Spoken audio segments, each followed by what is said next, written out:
E hoje nós vamos falar, será que a OPC vai acabar? Qual que é o futuro da área? Então, seja muito bem-vindo, muito bem-vinda. É uma alegria estar aqui com vocês. Enfim, para a gente estar podendo falar, para a gente falar um pouquinho aí da OPC, tá bom? Obrigada a todos que responderam aí, Marisa, Bernadette, Mônica, Babi, enfim, todos que já estão aqui comigo. Marisa, Aline, quem está aqui também pelo Instagram, seja muito bem-vindo. Lembre-se de deixar o like, né, para o Instagram e para o YouTube aí entender que essa mensagem ela é relevante e entregar para mais pessoas. Então, bora falar então sobre o futuro da área na OPC, né? Será que a OPC vai acabar? Será que eu posso investir nessa área? Muitas pessoas nos perguntam assim, mas e se eu investir e depois ela não me trazer resultados? Como que eu posso viver de OPC? Dá para viver ou não? Enfim, gente, vamos conversar um pouquinho sobre o gigantesco mundo, né, da OPC e as demandas que nos aparecem. Tá joia?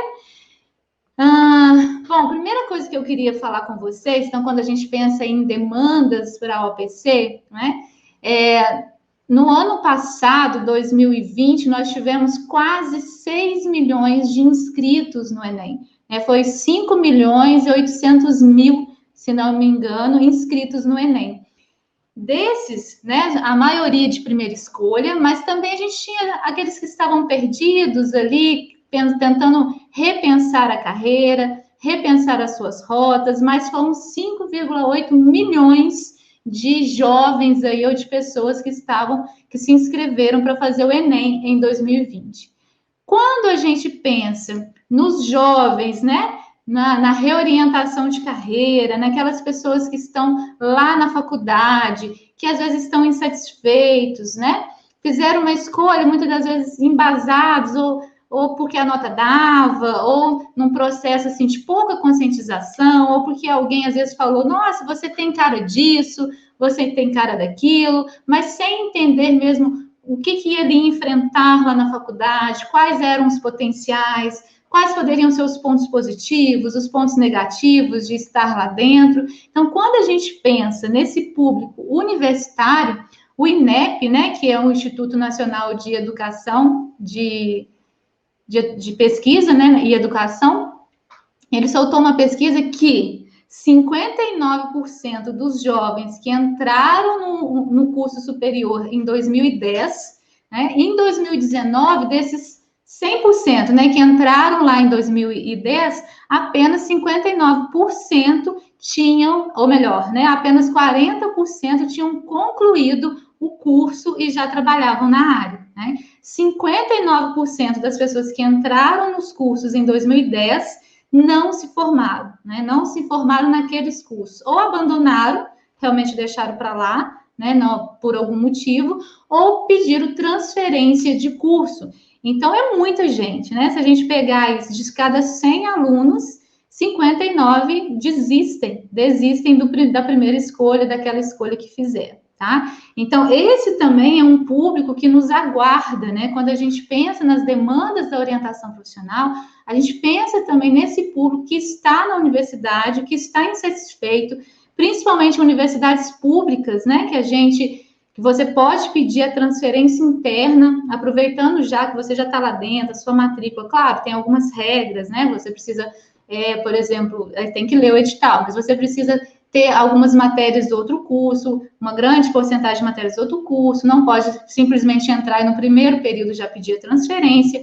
Você tem algumas regras a seguir, mas é possível, né? E muitos colegas, por exemplo, na minha sala tinha uns cinco colegas que realmente vieram de transferência de curso. Mas vamos pegar uma universidade federal, né? Então, você está no curso de psicologia, mas tem mais 40 cursos disponíveis para você pedir essa transferência. Então, se eu não sei também para onde que eu vou, fica difícil eu fazer uma escolha que seja acertada. E aí, o medo de errar novamente, o medo de fazer uma escolha equivocada, o medo, né, de, nossa, mas eu já perdi 2 anos, e se eu perder de novo mais 2 anos? Então, isso vai agravando aí também no momento de escolha. Quando a gente pensa, por exemplo, quem gosta aí de aposentados, né, a questão de quem está se preparando para aposentar ou quem já está aposentado, se não me engano, foi o próprio INSS, né, que ele soltou que tem mais de 30 milhões de pessoas aposentadas, né? Eu vi, foi pela IBGE, se não me engano, fez uma pesquisa, né, de domicílios e tal, enfim, mais de 30 milhões de pessoas aposentadas. Na época da reforma também se falava muito disso, né, a quantidade de aposentados que se tem e por a necessidade, quantas pessoas estão para se aposentar e a necessidade, então, de se pensar a reforma. Então, quando a gente pensa no público, no nicho da aposentadoria, é um nicho gigantesco também, né, que às vezes nem sabe que existe esse trabalho para fechar o ciclo ali da carreira e aí fazer novas escolhas, ou que sejam escolhas que ele possa continuar trabalhando, mas pensando num projeto de vida mais ampliado. Gente, eu não estou nem falando de orientação de carreira, né? Porque quando a gente pega a massa da população que está ativa dentro do mercado de trabalho, também é gigantesca, tá? Então, por que eu estou trazendo esses números? Só para mostrar para vocês que existe sim demanda, né? A gente não pensa mais, a gente não consegue pensar, por exemplo, um retrocesso das oportunidades, por exemplo, de expansão do ensino superior. Né? Por mais que entre um governo que tire verbas, né? Claro que aí vai prejudicando ali um pouco o desenrolar das faculdades, mas mesmo assim, o público de jovens, né, ou pessoas que estão lá dentro é muito alto, né? Sempre vamos ter pessoas, a questão é essa, né? Nós sempre vamos ter pessoas fazendo as suas escolhas e pessoas, assim, começando suas escolhas, né, na carreira, e pessoas repensando a rota, né? Então, eu posso pegar uma universidade federal, tá? Vou pegar só uma que tenha 30 alunos por curso, mas se ela tem 30 cursos, então dá 3 vezes 3, 900 alunos, né, por ingresso, mas ela tem vários períodos, então para a gente ver a proporção de alunos. Então, assim, gente, pensar na OPC é também pensar fora da caixinha, é a gente pensar nos nichos e nas várias possibilidades que eles nos traz diante dos atendimentos, tá joia? Bom, é claro, deixa eu ver. Ah, a Marisa colocou aqui, altíssimo esse percentual. Muito alto. Você pensar. E aí, Marisa, não é só. Porque às vezes a gente pensa assim, uma faculdade particular, às vezes ele começou, né? Depois não conseguiu pagar, teve uma pandemia, precisou trancar a matrícula. Não é essa a questão, né? Esse resultado, essa pesquisa, o resultado foi em 2019. Né? Então, foi feito em 2019. A gente não estava vivenciando uma pandemia, tá? Ainda não tinha esse fator externo realmente atravessando os universitários, por exemplo, que tinham que custear uma bolsa 100%, né? Ou uma mensalidade 100%, que não conseguisse bolsa. Então, gente, quando a gente pensa na OPC, a gente está pensando, né, na democratização do ensino superior, que abriu as portas, né, abriu as possibilidades para muitas pessoas poderem sonhar e poderem realmente conquistar e aí fazer a sua faculdade. E às vezes nós, enquanto orientadores, a gente precisa ampliar, a gente deve ampliar o olhar para as possibilidades desses jovens também. Parece que não, mas eu tenho uma mentoranda, por exemplo, que ela fala que os jovens aprendizes que chegam na empresa, às vezes eles não sabem, né, que eles podem fazer uma faculdade, que eles podem conseguir bolsa dentro de uma faculdade particular, uma bolsa de 50%, uma bolsa de 100%, que existe um financiamento universitário, né, que é o FIES, que existe o Enem, que ele vai estudar numa faculdade XYZ gratuitamente, às vezes ainda vai ganhar uma bolsa para poder se manter lá dentro, que ele tem o sistema de cotas, então ele vai estar disputando ali com pessoas que estudaram no mesmo nível, na escola pública, enfim, como ele, ou na particular, tá? Então, assim, essa questão da demanda da OPC, ela é gigantesca, mas uma coisa a gente precisa falar, né? A gente precisa entender que também, gente, não é ficar sentado e falar assim, então a demanda vai chegar em mim naturalmente, né? Vamos pensar, se eu quero casar, encontrar meu príncipe encantado, se eu ficar só em casa, vai ser difícil né? Vai ter que ser um príncipe mesmo mandado para mim, né? Então, assim, eu preciso sair, eu preciso ir nas festas, eu preciso conversar com as pessoas, eu preciso ser vela de alguns casais, né? Porque aí, sei lá, o amigo do fulano, e aí vai fazendo as apresentações. Então, eu preciso colocar o meu pé na água, eu preciso dar alguns passos. Na orientação profissional também é a mesma coisa. Nós, enquanto orientadores profissionais, o mercado está aí, as possibilidades estão aí, né? O alto número de pessoas que pensam, repensam a carreira é enorme, mas nós também precisamos mostrar, né? Nós também precisamos dizer o que é a orientação profissional, o que ela faz, por que ela é tão importante, qual vai ser a transformação que aquela pessoa vai ter ao realizar um processo de orientação profissional de carreira, tá? Um processo de orientação para aposentadoria. Quando a gente fala aqui entre nós, né, que somos orientadores, orientadoras, já estamos acostumados em falar na orientação para aposentadoria, de você se preparar na educação para aposentadoria, que é até mais amplo, né? De você realmente se preparar para esse momento, mas muitas pessoas nem sabem que isso existe, né? Não sabe, por exemplo, que eu posso ter um profissional que me ajude a pensar essa nova fase da minha vida, que me ajude a ter estratégias para lidar com algumas situações. Então, gente, é pensar na orientação profissional não só como algo que vai chegar até nós, a gente sentadinhos na nossa casa, agora não vai ser nem no consultório mais, né? Ou que seja no consultório quando tudo isso passar e vão bater na porta e falar assim, eu vim fazer um processo de orientação aqui com você. Nós precisamos dar os passos, porque a gente não tem uma cultura de OP no país. O que é ter uma cultura de OP no país? Né? Dri, mas o que é isso? O que você está chamando de cultura de OP no país? Seriam as pessoas entenderem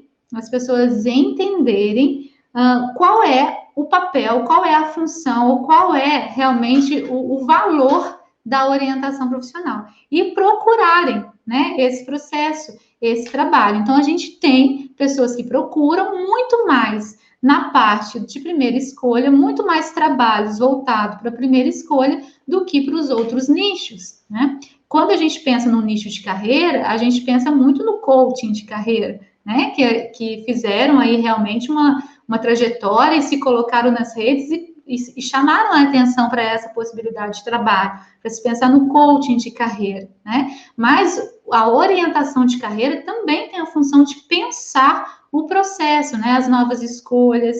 E é tão legal, né, a gente pensar. Esses dias eu estava fazendo até uma entrevista inicial, como a pandemia veio também pegar uma lanterna, assim, jogar luz em algumas situações que já estavam até muito num processo automático, né? Então, assim, nossa, quando chegou a pandemia, que eu fiquei em casa, 3 meses que eu fiquei em casa, um tempo sem sair para trabalhar, eu vi como que eu estava numa rotina do automático que eu não tinha tempo para mim. Não tinha tempo para minha família, não tinha tempo para nada, às vezes estava quase que pagando para trabalhar, por conta do retorno financeiro também, né? E aí repensar a própria trajetória, as próprias escolhas. Então, cada vez mais nós somos chamados a levar essa cultura da OP, a expandir. Cada um que está aqui comigo hoje, né? Mércia, Nízia, Madalena, Marisa, a Nízia eu falei, né? Deixa eu ver quem está aqui no Instagram. Somos chamados, gente, a pulverizar a OP. Então, existe uma demanda gigantesca. Eu só preciso mostrar também qual é o meu papel ali, né? Quais são os ganhos, a transformação que uma pessoa vai ter ao passar por um processo de OP. Dri, mas você fala, eu vou falar com vocês igual meu tio, né? Eu lembro uma vez que eu estava fazendo psicologia, eu tenho um tio assim muito cético, né? Não acredita em psicólogo, enfim. E aí eu falei assim, tio, eu acho que todos deveriam passar por um processo terapêutico, ter a oportunidade de passar por um processo terapêutico, repensar suas histórias, repensar sua vida, suas escolhas, as suas conquistas, seus pontos fracos, né, seus desafios, enfim. Aí eu falei assim,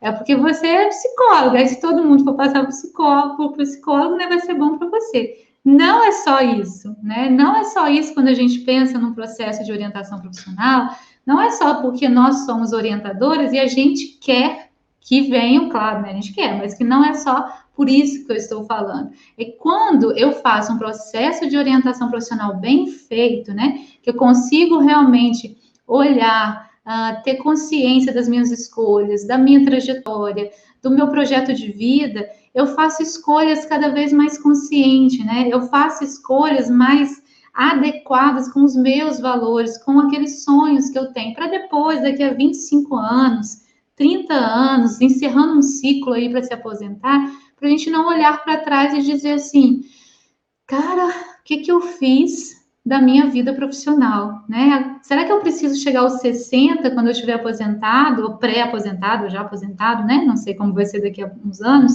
mas quando eu chegar lá nos 60, para eu realmente conquistar alguns sonhos, para eu realmente fazer algumas escolhas, o que que me trava a fazer essas escolhas hoje, né? Então, gente, isso é importante a gente estar atento, porque senão a gente fica sempre também naquela, segurando aquela corda. Eu gosto muito daquela história do alpinista, em que ele cai e aí ele pede, Deus, Deus, por favor, me manda o socorro, né? Me ajuda, me manda o socorro. O que que eu faço? E aí Deus responde para ele, né? Corta a corda. Né? Mas ele está no escuro, você tá louco, né? Eu vou cortar a corda, eu vou me esborrachar lá embaixo. O que está me salvando aqui é essa corda. E aí não corta. E no outro dia ele foi encontrado a poucos metros do chão, né? Então dizer que não é que a gente precisa cortar a corda no escuro, confiando, né, cegamente, mas que a gente precisa também avaliar, tentar enxergar o que está à nossa volta para fazer com que essas demandas cheguem para nós e que a gente possa realmente se sentir transformado enquanto trabalho para nós, enquanto resultados para cada um, né, que seja um resultado financeiro, resultado de transformação na sua vida, de motivação, de status, de qualidade de vida mesmo, de poder conciliar, né, a vida pessoal, a vida profissional, enfim, e também resultados para a vida do outro, né, a transformação que você vai proporcionar ao outro e a uma sociedade como um todo. Quem não gosta, por exemplo, de ir, sei lá, numa loja de sapato, numa lanchonete e ser bem atendido pela pessoa que está ali. Então, quanto mais a gente tiver pessoas que pensem nessas escolhas, nas suas carreiras, nas trajetórias que tem, nas oportunidades de escolha, mesmo naquele universo que parece não poder escolher, né? Mesmo quando a gente consiga ampliar o horizonte, ampliar o olhar para os sonhos, esse é o nosso papel. Mais demanda a gente vai ter e mais uma cultura de OP vai se instalar no país. Não é um investimento supérfluo, né? Não é, ai, nossa, mas eu já tenho tanto gasto com aula de inglês, com aula de física, de matemática, de redação, pegando os meninos de ensino médio, né? Nossa, mas eu já tenho tanto gasto com a luz, água, gasolina, carro, prestação disso, prestação daquilo. Eu vou tirar X reais por mês para fazer um processo desse? Acho que não, né? Então a gente precisa sempre focar nos ganhos, na transformação que esse investimento vai trazer, tá? Nízia, qual a diferença do coaching de carreira e OPC? Legal a sua pergunta, Nízia. Enquanto eu respondo a Nízia aqui da diferença dos dois, clica aí no aviãozinho, manda essa mensagem para outras pessoas que também merecem ouvir a mensagem da OPC, entender as demandas, entender o mercado de trabalho, o que a gente pode dar, os passos. Vou falar um pouquinho também hoje de algumas possibilidades dentro de cada nicho, tá? Você que está no Instagram, no YouTube, deixa o seu like aí para essa mensagem chegar também a mais pessoas, tá joia? Nízia, vamos lá. Diferença de coaching de carreira e OPC. Quando a gente pensa no coaching, e aí eu tô pegando um coach, não necessariamente psicólogo, tá? Então, às vezes, o psicólogo, ele pode aprofundar em algumas questões, tá? Mas quando eu penso num coach de carreira, eu vou fazer um coach de carreira.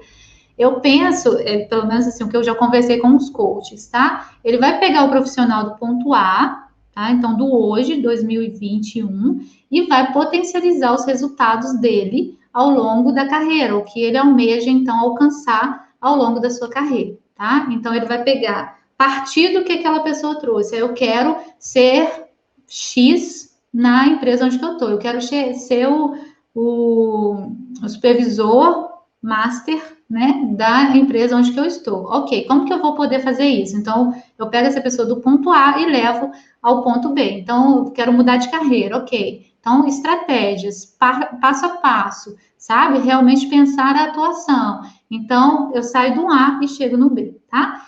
Quando a gente pensa na OPC, da forma também como a gente trabalha aqui na Facilitando Escolhas, a gente faz um olhar para trás também, tá? Então, a gente não só olha o hoje e o futuro, mas também a gente olha essa história da pessoa que chegou até ali. Por isso que é o nicho, que é a parte, né, do processo, que é a análise do contexto e das influências. Então, eu preciso entender de onde que vem essa pessoa, qual que é o contexto em que ela é casada, solteira, ela mora com os pais, ela mora com os avós, quem que está pagando, né, o investimento ali do processo de OP? Quem que geralmente é o responsável pelas atividades da casa?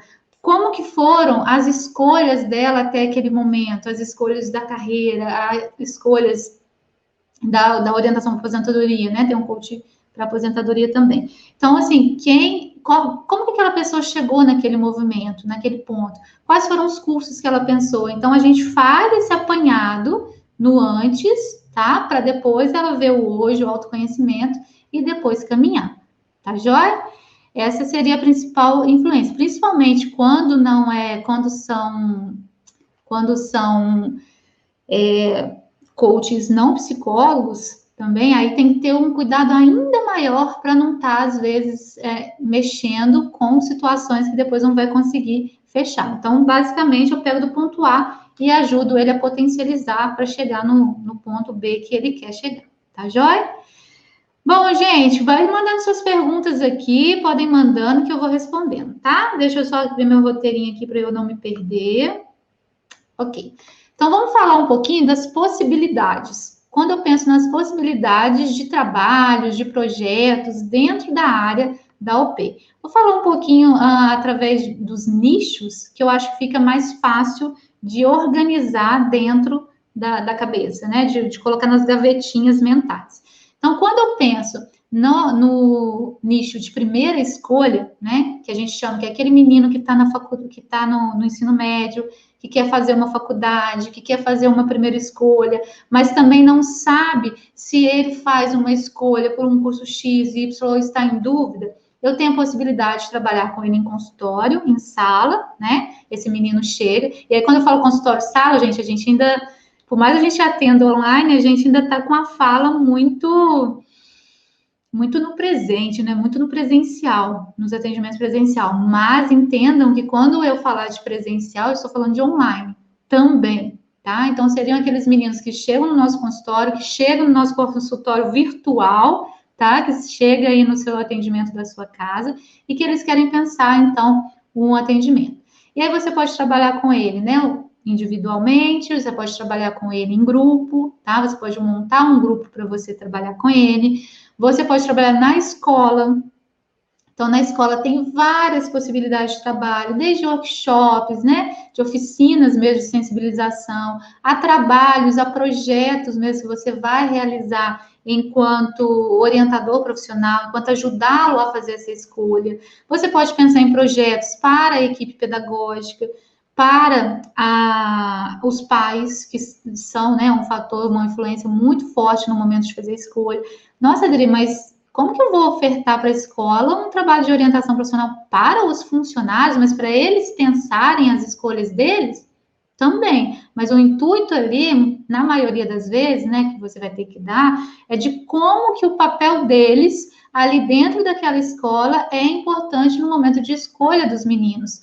Como que uma fala do professor, como eles podem, por exemplo, linkar um conteúdo na escolha da profissão, né? Então, desde a educação para a carreira em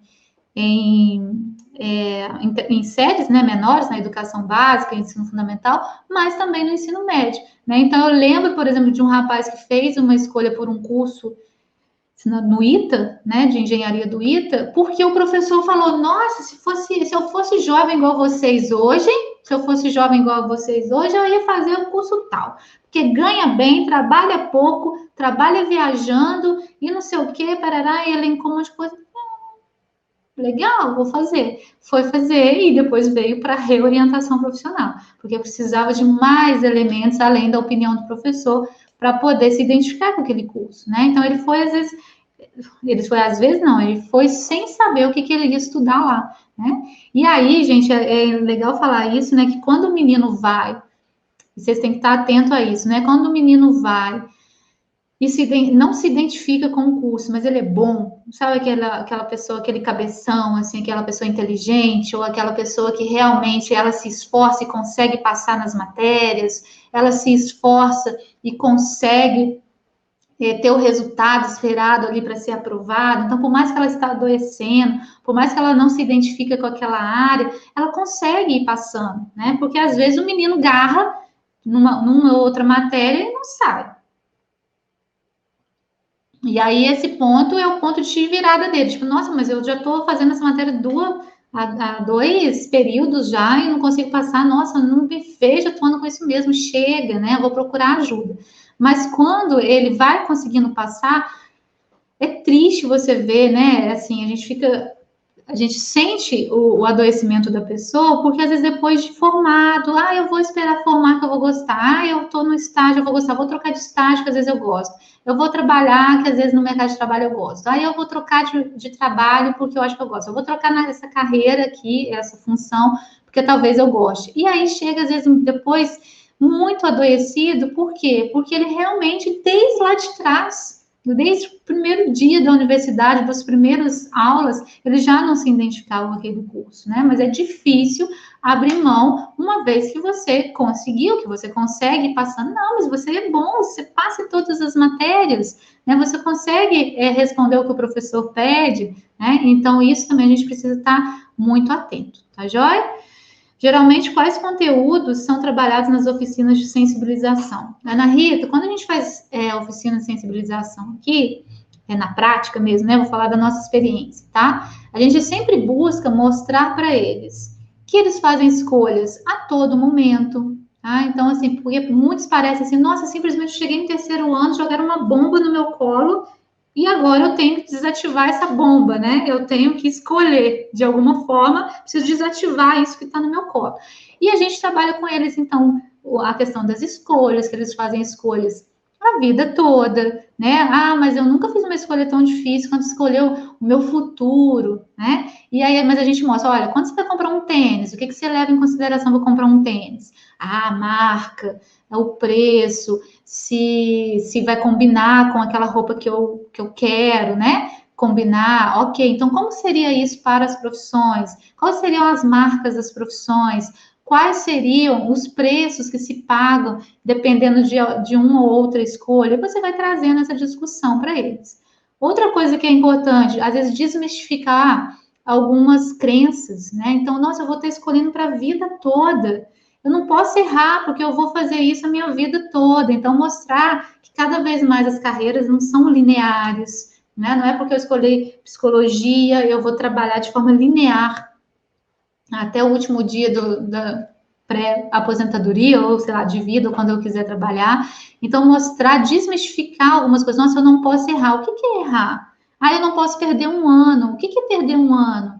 Né? Porque tem muito essa pressão. Então, trabalhar com eles mesmo, que o que é influências, as escolhas que eles estão fazendo a todo momento, desmistificar alguns mitos, né? Algumas crenças que eles trazem, pontuar, mostrar, olha, então eu quero fazer uma escolha acertada, o que eu preciso estar atento? Eu preciso estar atento à grade curricular dos cursos, às áreas de atuação, mercado de trabalho, e às vezes até ajudá-los a comparar banana com banana, maçã com maçã. Porque, o profissional tal, vou pegar a medicina, né, que é mais clichê, assim. O profissional do médico não ganha muito, não. Esse dia eu tive uma orientando assim, não ganha muito, não. Não ganha muito, não. Ele ganha R$ 1.800, não lembro exatamente. Vou pôr 1.500 para ficar fácil para eu fazer a conta, tá? R$ 1.500 por 12 horas de trabalho, por plantão de 12 horas. Eu achei pouco. Quanto? R$ 1.500? para 12 horas de trabalho. É um plantão de 12 horas, ele ganha R$ 1.500. Ah, então quer dizer que se ele trabalhar um dia, um plantão de um dia, porque 12 horas é meio dia. Se ele trabalhar um dia, ele ganha R$ 3.000, é isso? Um dia trabalhado. E se ele trabalhar 10 dias no mês? Vai trabalhar só, sei lá, 2 dias e meio por semana. Vai fazer 2 plantões por semana. Quanto que isso daria? 2 plantões de 24 horas? Nossa, eu não tinha feito a conta assim, eu estava pensando só nos R$ 1.500, né? Então, é expandir, né? Mostrar assim, não, olha, é R$ 1.500, 12 horas. Se ele trabalha 24 no plantão de 24, são 3.000. Se ele faz 4 plantões de 24, são 12.000. Se ele faz 8 plantões, 2 por semana, são 24.000. Nossa, eu não tinha pensado nisso. É mesmo. Caraca, não é pouco não, né? Então, isso é o nosso papel, de ampliar as ideias mesmo, deles perceberem e compararem de forma clara hora com retorno financeiro. Senão, eu estou comparando. E aí, né, o outro curso que ele foi pesquisar era da área da humanas, né, da ARAL. E aí eu falei assim, o professor, quanto que ele ganha? Ah, ele ganha, não lembro, 3.000 e pouquinho. 3.000 e pouquinho, para quantas horas semanais? 32 horas e meia. No final do mês são X horas, para ele ganhar X. O médico, tá, não estou falando que a gente tem que escolher por conta disso, mas a gente precisa saber comparar ali, igual as regrinhas de 3, né? Se um está em metro, o outro tem quilômetro, você tem que colocar aí os dois em metro, acho que é em metro, né? Para você poder fazer os cálculos, não é isso? Então aqui também é assim. Então você vai mostrando para eles, Ana Rita, que eles precisam ampliar a forma e na hora que for pensar, pesquisar, olhar em sites de confiança, olhar, né, se estão comparando os mesmos critérios, usando os mesmos critérios de comparação, tá? Então, é esse sentido, sensibilizá-los para a escolha. Então, você não vai estar garantindo que eles vão escolher, você não vai estar junto com eles no processo, fazendo essa facilitação, tá joia? Eu vou falar das etapas, tá, Alessandra? Bernadette, existem algumas estratégias específicas para captar orientandos de primeira escolha? Olha, quando você quer captar orientandos de primeira escolha, eles estão muito nas redes sociais, todo mundo está nas redes sociais, né? Mas é legal você pensar nas redes sociais e você direcionar suas redes para o público, para o nicho que você quer atender. Ah, Adri, mas eu quero atender um pouquinho de cada. Mas você não vai conseguir conversar no online com um pouquinho de cada. Então, você vai ter que direcionar, não, qual que é o nicho que eu mais gosto? A primeira escolha? Ok. Então, eu vou direcionar a minha comunicação do Instagram para a primeira escolha, do YouTube para a primeira escolha. Os outros vão vir, às vezes, por consequência daquela propaganda, por indicação de amigos, por indicação de outras pessoas que você vai falando, olha, eu também trabalho com isso, eu também faço esse tipo de trabalho, tá? Mas, por exemplo, escola, fazer parcerias com as escolas. Nossa, mas a escola aqui onde eu moro não deixa entrar para falar com os alunos. Ok, faz um evento externo, e aí a escola vai ser só sua parceira, você vai divulgar o nome da escola também, né? Ah, mas eu vou fazer de graça? Sim, porque às vezes daquele workshop que você fez de 2 horas, vão vir 3, 4 alunos ali que estão extremamente em dúvida para fazer o atendimento com você. Então, você vai ganhar nessa propaganda que você fez. Parcerias mesmo de indicação, tá? Então, assim, é ir onde esses jovens estão, tá? Já em todos os nichos, gente, a gente precisa ir aonde eles estão. Ah, eu quero trabalhar com orientação de carreira. Então, por exemplo, o LinkedIn, tem gente que tem um LinkedIn de 30.000 pessoas, né, seguindo. Então, eu vou focar no LinkedIn, eu vou focar no Instagram, que eu só tenho os meus amigos, né? Então, de repente, é mais interessante focar no LinkedIn. E aí eu fazer uma propaganda, né, fazer o meu marketing em cima da rede social, que eu tenho mais habilidade também, mais facilidade. Onde que estão o pessoal da orientação de carreira? Nas empresas, no mercado de trabalho. Então, como que eu vou acessá-los, né? Como que eu vou fazer essa parceria com as empresas? Onde que eu posso realmente fazer palestras de sensibilização, de divulgação do meu trabalho, ok? Alessandra, quais as etapas da OPC? Alessandra, aqui na Facilitando Escolhas, a gente trabalha com 3 etapas, tá joia? A gente trabalha primeiro a análise do contexto, influências, igual eu falei um pouquinho antes na live, autoconhecimento e trabalho ou informação profissional, trabalho ou projeto de vida, dependendo do nicho. Quando a gente trabalha primeira escolha e reorientação profissional com reorientação clássica, assim, né? Que o menino entrou na faculdade, está insatisfeito, quer fazer uma nova escolha. A gente faz também formação profissional. Quando a gente fala de orientação de carreira, orientação para aposentadoria, não é que a gente não faça uma informação, muitas das vezes a gente faz dentro daquele curso, dentro daquela área que ele quer, mas a gente amplia, a gente fala de projeto de vida, tá joia? Deixa eu só ver a pergunta da Eliane aqui. Gostaria de saber se todos os orientantes têm que sair com o curso escolhido no final do processo de primeira escolha. Não, Eliane, desculpa. Claro, né, gente, que esse é o objetivo. A gente vai, de uma certa forma, trabalhar para facilitar com que ele saia no final com um curso escolhido, tá? Mas pode ser que tenha meninos que falam assim, cara, não, eu já tive, tipo assim, eu tinha um rapaz uma vez, final do segundo ano, ou início do, não lembro se era final do segundo ano ou início do terceiro. Não, era final do segundo ano. E aí ele ficou agarrado ali em 2 cursos. E aí começou a entrar prova de final de período, prova de final de faculdade, não, de bimestre, né? Que do ensino médio, do segundo ano. Ele não pesquisava, travou. Chegou nas 2, a gente não conseguia funilar mais. Tipo assim, nossa, eu vejo pontos positivos aqui, eu vejo pontos positivos aqui. Exprimi, tentei, fui, não deu. Né? E ele realmente, então a gente trabalhou o plano A, se as inscrições fosse hoje, qual seria o plano A, qual é o plano B, tá? Mas você tem um ano ainda, você está no final do segundo ano, você tem um ano para você poder amadurecer tudo que a gente falou aqui, tudo que foi conversado, as oportunidades dessas 2 áreas, para você rever, guarda o material, e se lá na frente, se você ainda tiver uma dúvida, não conseguir no final do terceiro ano fazer a escolha, quiser conversar novamente, você pode, né, me mandar mensagem que a gente marca para poder conversar e amarrar aí o que você está em dúvida, tá joia? Mas a gente não precisa, mas essa escolha também, Eliane, não é nossa, tá? Não é uma obrigação nossa de dar essa resposta no final. Por isso que a gente trabalha no processo ativo, né? Nós vamos facilitar essa escolha. Na entrevista inicial, já dizer, olha, pai, olha, mãe, nós vamos trabalhar a fundo para que ele chegue ao final com uma escolha feita, mas pode ser que ele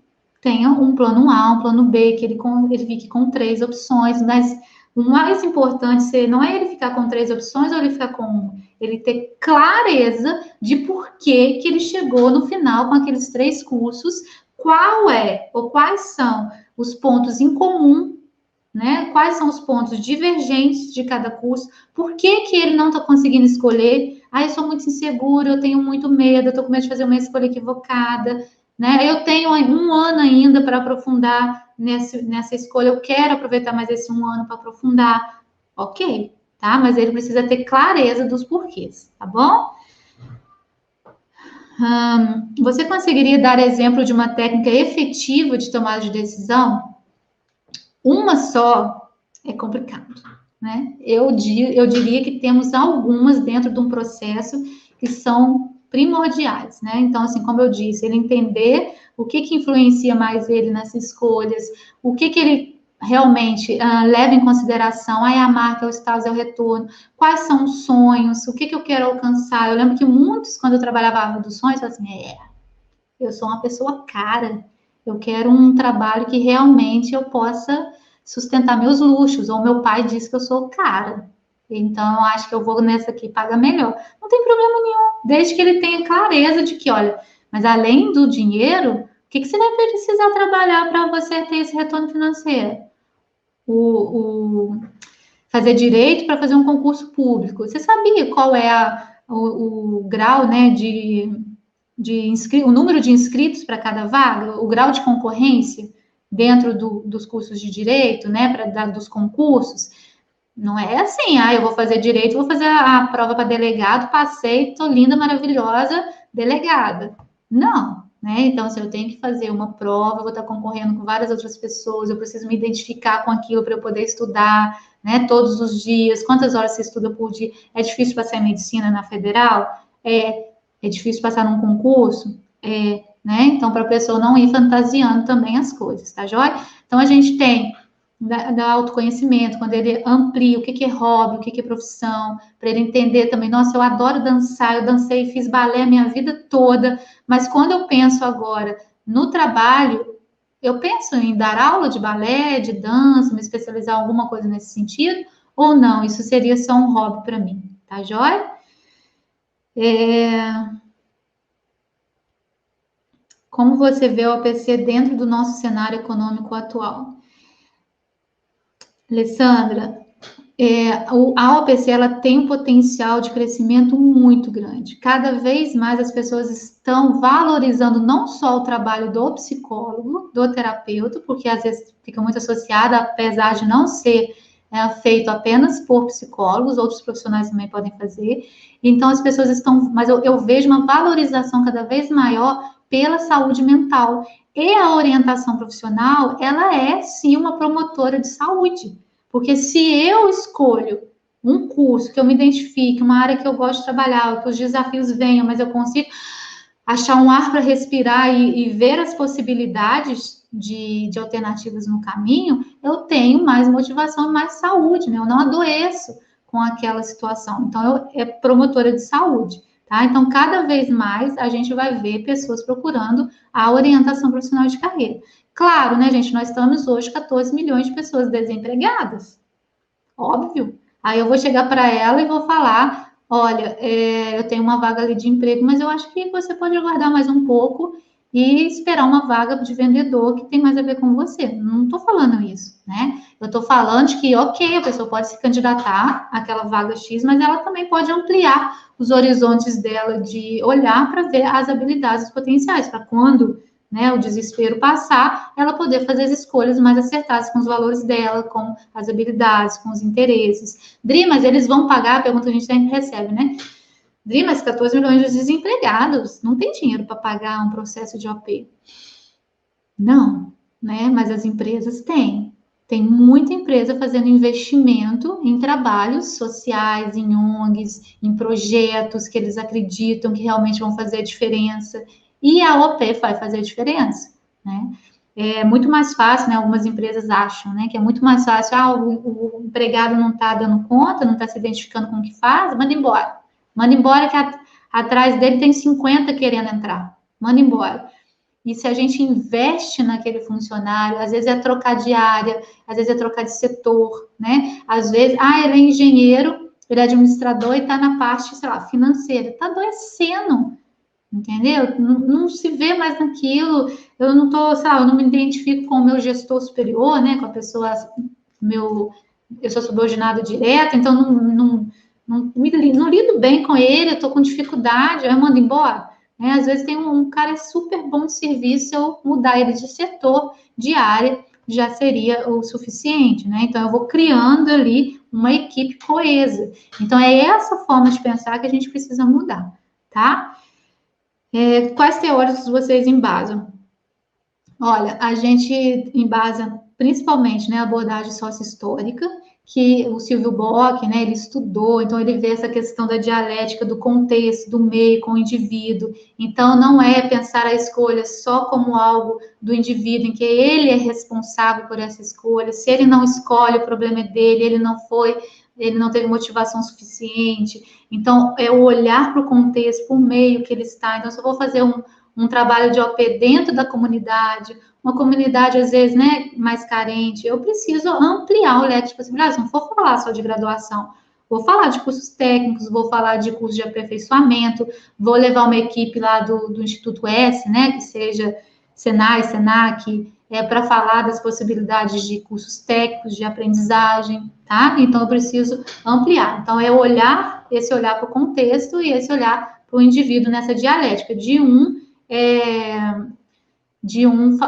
falando com o outro, né? De um conversando com o outro, tá? E aí depois a gente vem bebendo de outras coisas, Burroslavski, né? Que é era psicanalista, mas ele vem trazer uma nova forma de fazer uma entrevista inicial, de pensar um processo de orientação profissional, através de um processo mesmo em que os testes iriam complementar o trabalho e não ser a base do trabalho, tá? Então, assim, depois a gente tem, por exemplo, a professora Dulce, né, que também tem contribuições riquíssimas na área, em trabalhos em grupo, né, atendimentos em grupo, professora Marilu, enfim, temos um monte, Rosane, Levenfuss, então, assim,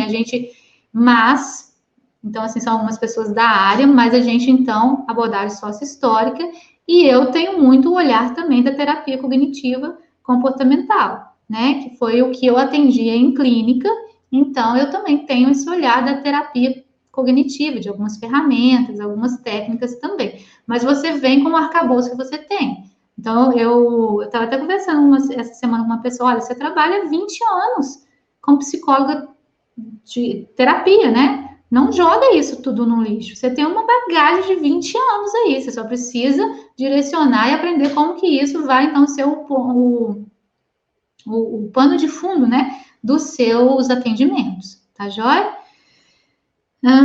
Dri, quero enviar minha sobrinha para você. O que faço? Ela quer mudar de curso, está bem desmotivada.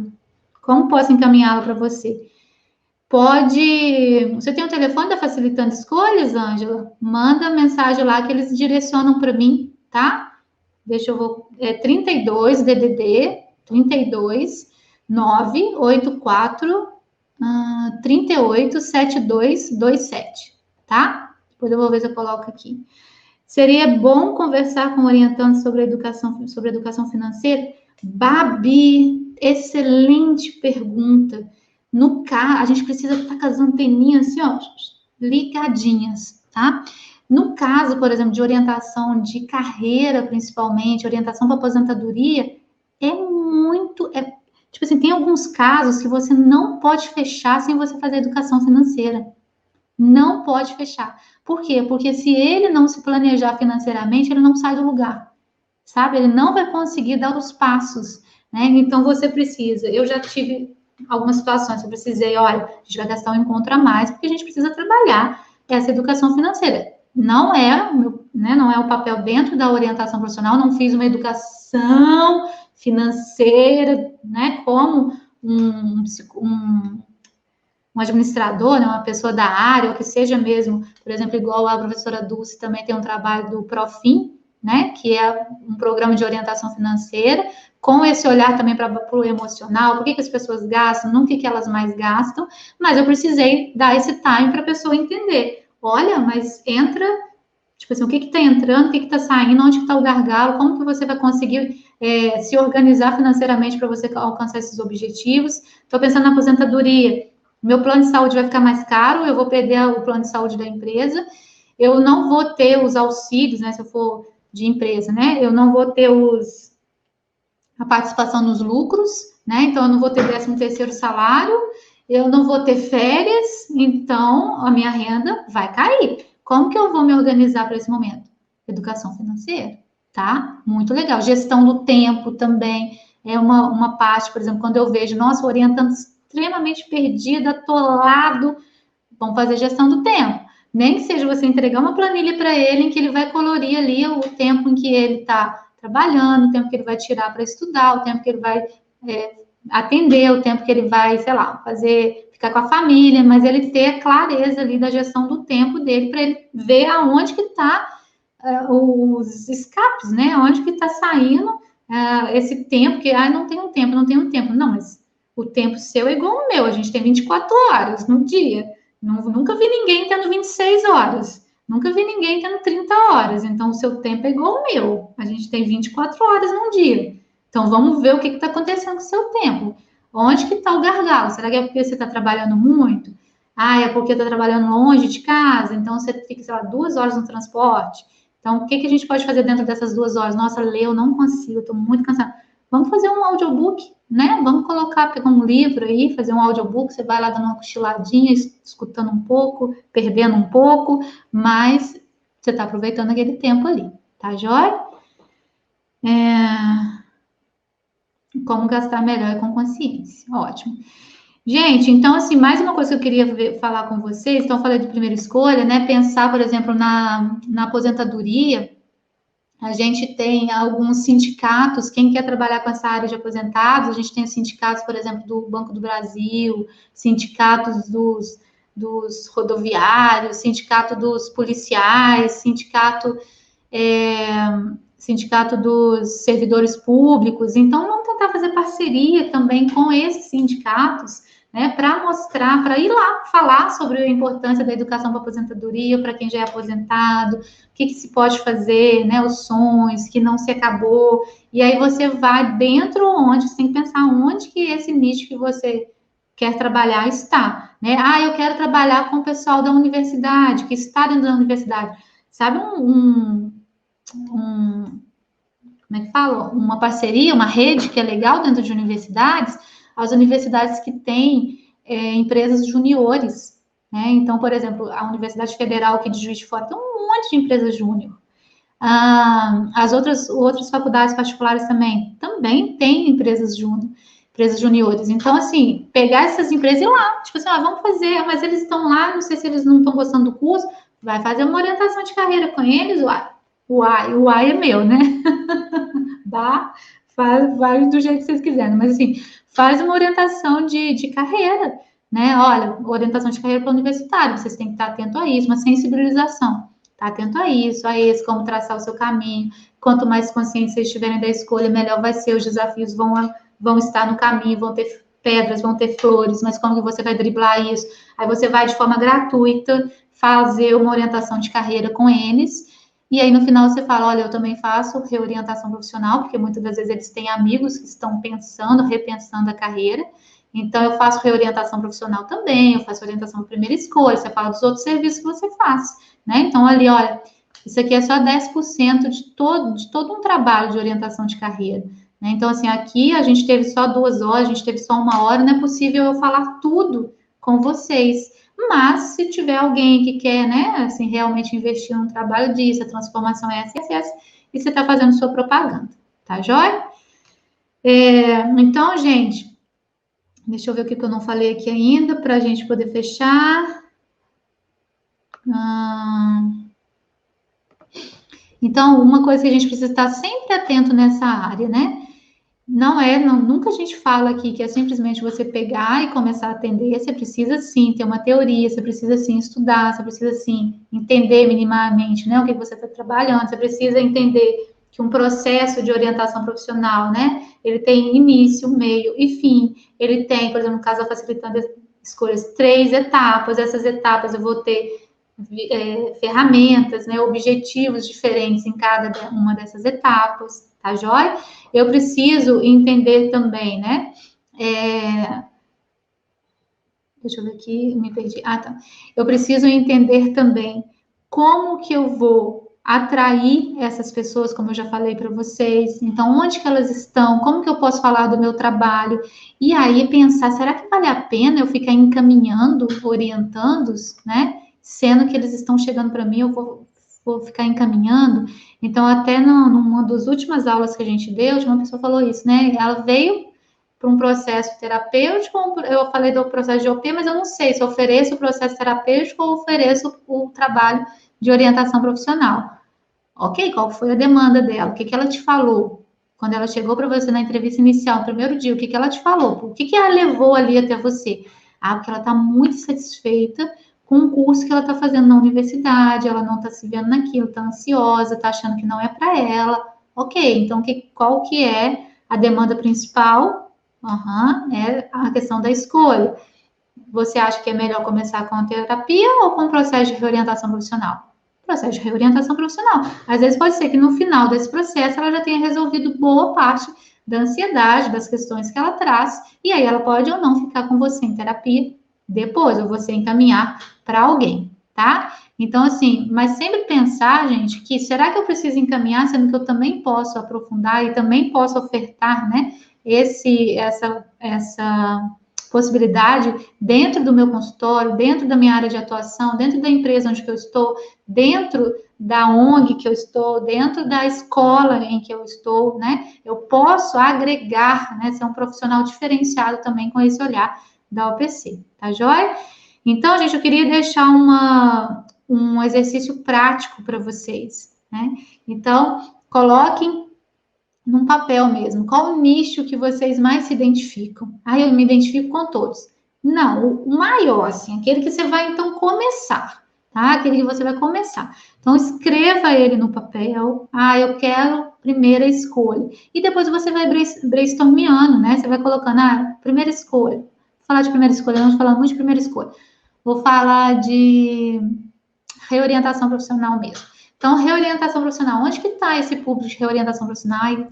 Nossa, mas aqui na minha cidade só tem escolas particulares, faculdades particulares, eles não vão querer que eu vou lá, vou tirar o aluno deles, né? Então, como que eu vou poder chegar? E aí você vai criando as estratégias, né? Redes sociais, amigos dos amigos, né?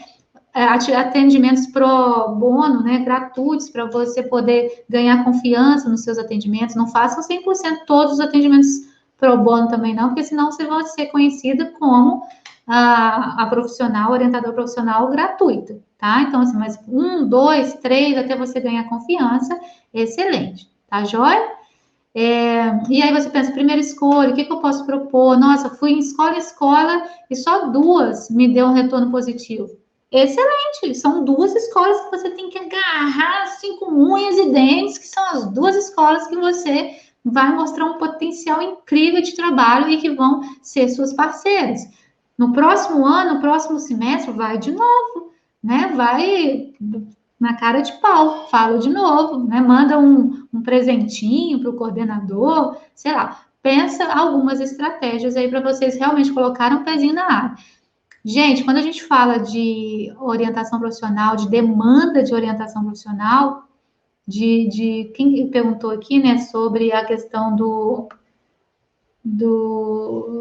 deixa eu ver aqui, do cenário atual, né, do econômico atual, a gente perde muito dinheiro quando as pessoas entram num curso universitário, desistem, quando as pessoas entram, né, vão fazer uma carreira e adoecem, quando as pessoas estão para fazer um curso de primeira escolha, ficam adoecidas também, quando vai pensar na aposentadoria e não sabe assim, não sabe muito bem por onde caminhar, o que fazer e adoecem. Então, tudo tende a perder.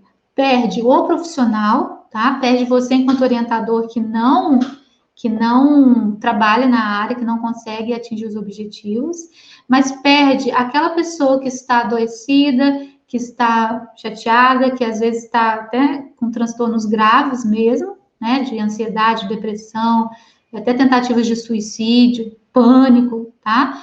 Perde o sistema econômico, por quê? Porque aquela pessoa adoecida, ela vai para o INSS, ela vai se afastar, né? Então perde o setor econômico, aquela pessoa que poderia estar rendendo, né, trazendo o retorno financeiro, perde o setor de saúde, porque é mais uma pessoa que está ali precisando, né, adoecida.